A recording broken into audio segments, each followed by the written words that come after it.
Anak dinilai nggak fokus sama gurunya, berarti kita senasib.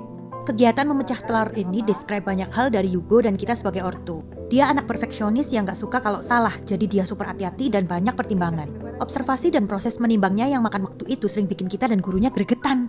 Kebiasaan Yugo yang gampang teralihkan bikin kita nge-label dia anak yang careless, gak fokus, lamban, selalu bikin gregetan.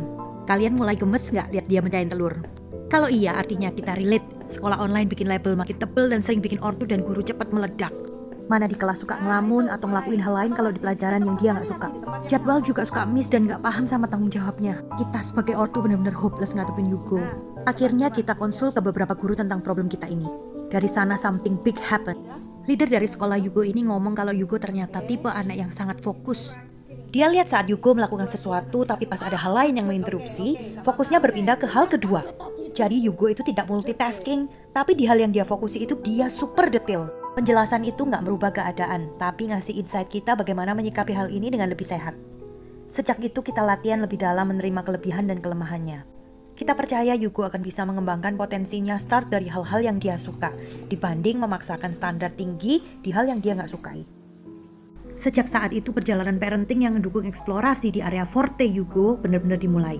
Kita ikutkan dia hal-hal yang mempertajam keingintahuannya di area mekanik, perakitan, dan coding. Luar biasanya skill research-nya bertumbuh tanpa dipaksa. Skill analisa, komunikasi, koordinasi, manage waktu, dan critical thinking langsung kepake semuanya. Yang bikin terharu, leader sekolah Yugo ini menghimbau guru-gurunya untuk mau lebih fleksibel cara pendekatan ke tiap anak yang beda, karena tiap anak adalah unik. So, the result is the sensor works again. And this sensor is supposed to be the one that triggers this servo motor to move. Alhasil Yugo mendapat banyak pujian karena ketekunannya, apalagi saat motornya tidak bergerak seperti seharusnya. Liburan akhir tahun kemarin, Yugo kita ikutkan kompetisi Green Mac Junior alias lomba merakit tools bernama Panagram.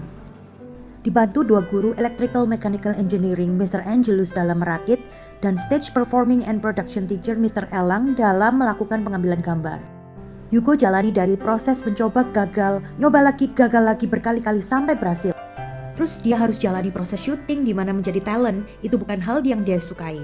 Tapi karena dia tahu goalnya, dia mau jalani dan berproses. Dari kompetisi nasional Green Mac Junior B 2021 tingkat sekolah dasar adalah tim YM dari SD STK Merian School Surabaya. Wind Power Kit dari Gigo yang bisa membuat eksperimen tentang angin ya. Pengertian benar tentang parenting membuahkan prestasi, karakter, dan critical thinking yang akan jadi bekal buat Yugo. Yeah, we did it!